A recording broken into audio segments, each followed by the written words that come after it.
Johnson & Johnson's long-awaited vaccine is giving new hope against the coronavirus pandemic. AP's Sagar Meghani reports. Johnson & Johnson says preliminary findings suggest its single-dose vaccine may not be as strong as the two-dose version from Pfizer and Moderna. But in a world struggling for pandemic relief, Matt Hepburn, the government's vaccine response leader, says the trade-off may be acceptable with a single shot that's easier to store. Frankly, simple is beautiful. Johnson & Johnson says it'll seek emergency use authorization in the U.S. within a week. It's not saying how many doses could be ready if federal regulators sign off, but it does expect to supply 100 million doses by June. Sagar Meghani, Washington. Regulators have authorized AstraZeneca's coronavirus for use in adults throughout the EU. Amid criticism, the bloc is not moving fast enough to vaccinate its population. AP's Charles de Ledesma reports. The European Medicines Agency has licensed the vaccine to be used in people 18 and over, though concerns have been raised this week that not enough data exists to prove it works in older people. The shot is the third COVID-19 vaccine given the green light by the agency after ones made by Pfizer and Moderna. Many countries on the continent have been struggling to vaccinate people quickly. It was long hoped the AstraZeneca shot would speed things up. I'm Charles de Ledesma. The head of the World Health Organization on Friday called for international cooperation on the manufacture and rollout of coronavirus vaccines. Dr. Tedros Adhanom Ghebreyesus said that vaccine nationalism might serve short-term political goals, but it's ultimately short-sighted and self-defeating. Key allies of jailed Kremlin critic Alexei Navalny were placed under house arrest ahead of new rallies as Russian authorities warned Friday that protesters could face charges of taking part in mass unrest.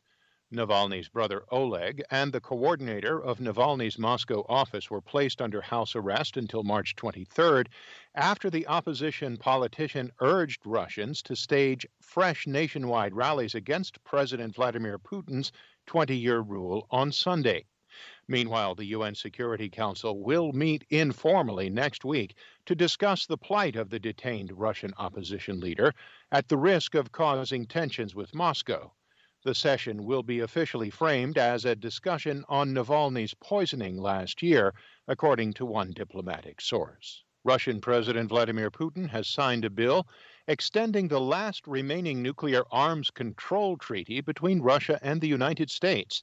AP's Jennifer King reports. President Biden and Russia's leader had discussed an extension of the nuclear accord. The New START treaty was going to expire on February 5th. President Putin signed a 5-year extension that had been passed unanimously by both houses of Russia's parliament. Addressing the World Economic Forum via video link on Wednesday, Putin hailed the decision to extend the treaty while warning of global instability that he compared to the situation of the 1930s. The treaty limits each country to no more than 1,550 deployed nuclear warheads and 700 deployed missiles and bombers. Arms control advocates urged the countries to start negotiating follow-up agreements. Jennifer King, Washington. U.S. President Biden has selected a key member of the team that negotiated the original 2015 nuclear deal with Iran as its new key envoy to Tehran. Reuters' Matthew LaRotonda reports. Robert Malley is a career diplomat who served both the Obama and Clinton White Houses. He was also at the table, seated across from the Iranians, when the 2015 deal was finalized in Switzerland. Malley is now entering one of the most perilous and politically divisive challenges facing the U.S. government after 4 years of rapidly worsening relations between the two countries under President Trump and crises that at one point brought them to the brink of war. It won't be easy. On Friday, one of the other men that was at that table back in 2015, Iran's Foreign Minister Javad Zarif, reiterated Tehran's demand that it will not reverse the steps it's taken to revive its nuclear program unless Washington lifts sanctions first. That's Reuters' Matthew LaRotonda.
Hi, thank you for watching. I hope the videos are useful for you. Please subscribe to my channel using the button below.